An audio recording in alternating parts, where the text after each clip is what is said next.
Hello guys, nandito na naman tayo at eto, meron tayong magandang pag-uusapan. Eto ha, ayon sa ating puting kabayo. Guys, naalala nyo pa ba, di ba? Itong kasong plunder ni Marco Tae, may kasamahan siya diyang mga co-accused niya na tatlo. Ito na nga ay si Mike Diferencia at ito, ang dalawa rito ay si Viray at si Espirito. No? Itong tatlo, si Mike Diferencia, si Viray at si Espirito, ito yung tatlo na na nagbigay o nag-ambag doon sa kabuuan ng 75 million na ibinulsa nitong si Marco Tae. Okay? So, ngayon, ano ang sinabi ng ating puting kabayo? Aba. Medyo hindi ito magandang balita para kay Mike Diferencia at hindi rin ito magandang balita para kay Marco Tae. Higit na hindi ito magandang balita kay Marco Tae sapagkat ito ay maaaring magbaon sa kanya at talagang hindi na siya makakalabas at siguradong shoot na siya sa balde. Bukod sa napakatibay na ng kaso laban sa kanya, mukhang mas titibay pa sa mga pwedeng mangyari sa mga darating na araw, pero ito ay kailangan nating abangan. Kung ito ba ay mangyayari at ito ba ay tatanggapin ng ombudsman.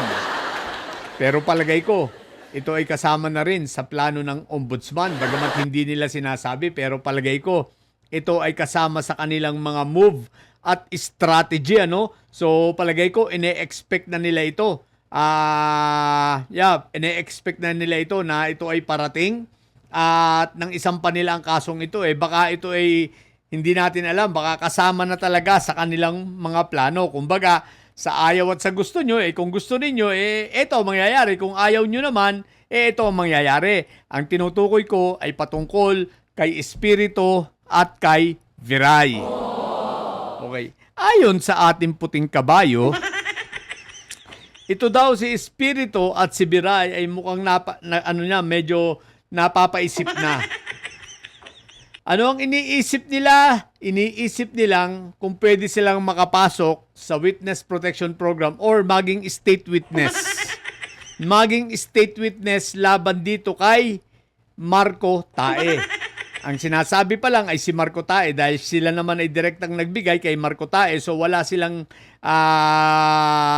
pananagutan or anong tawag dito, wala silang koneksyon na para ibaon naman nila ay itong si Mike Diferencia.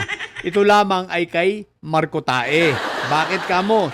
Okay, siguro na pag-isip-isip nitong mga ito, nagbigay na nga kami, pinahamak pa kami.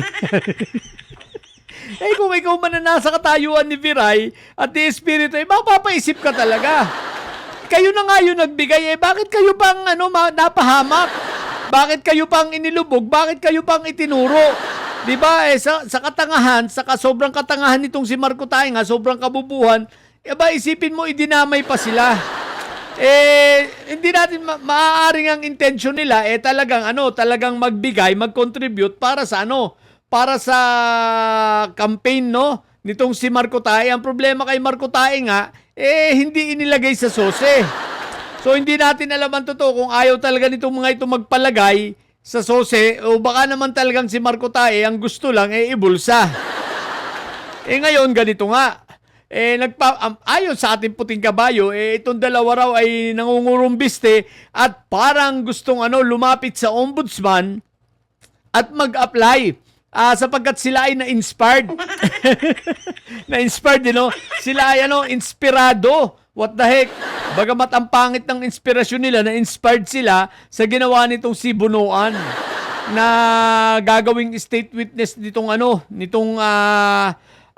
ombudsman para naman sa kaso kay Kong Martin na ako naman ay hindi sumasang-ayon sapagkat itong si Bunuan most guilty ito. Hindi lang ito simpleng guilty, talagang ito ay malaki ang kinalaman. At ito ay dapat maparusahan niyang hinayupak na yan. Kahit pa yan ay matanda na, ako ay walang amor dyan. Wala akong amor sa mga yan. Kahit matatanda niya, kay Marco Tae, kay Bunuan, kay Fentaboy.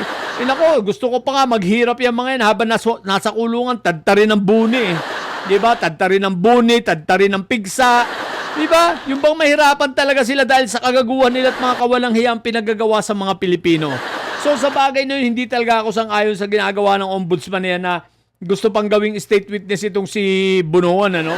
Kaya, ombudsman, baka naman, gising-gising. No?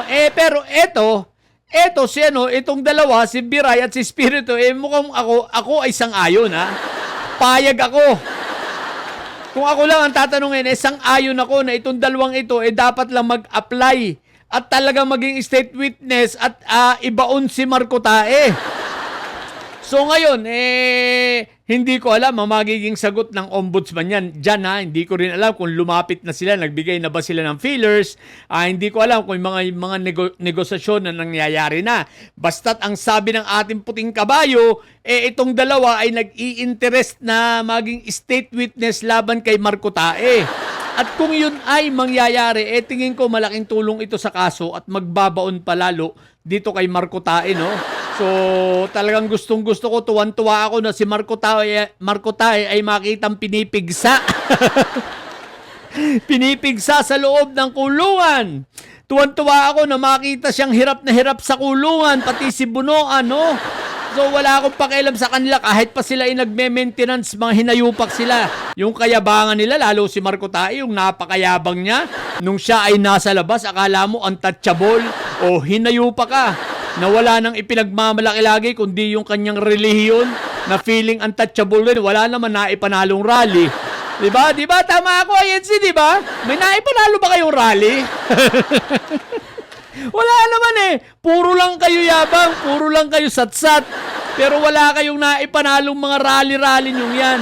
Kaya ako, tuwan-tuwa ako kung ito si Marco Tae, makikita kong hihirap, pinipigsa, binubuni sa loob ng kulungan, di ba? Talagang yung na siya, nang lilimahid. Yung pawis na pawis, walang aircon, nang lilimahid. No, namamaho, ganyan. Tapos yung hanggang sa mag-ulyanin, umihi sa sariling salwal. At doon na mamatay sa loob, wag na yung bigyan ng pardon o wag na yung bigyan ng kahit house arrest, ipagbawal dyan sa hinayupak na yan, di ba? Para madalayan si Marco Tae sa kayabangan niya. At ang isa pa, darating ang panahon, ang gusto kong makitang pinupusasan ay itong si Solar Gay, ha? So sana mag-prosper yung mga kasong isinampas sa kanya sa DOJ, no? Sana, tingnan natin, abangan natin ha, kung mapupusasan rin niya hinayupak na yan. Manang-mana naman sa tatay niya yan, di ba?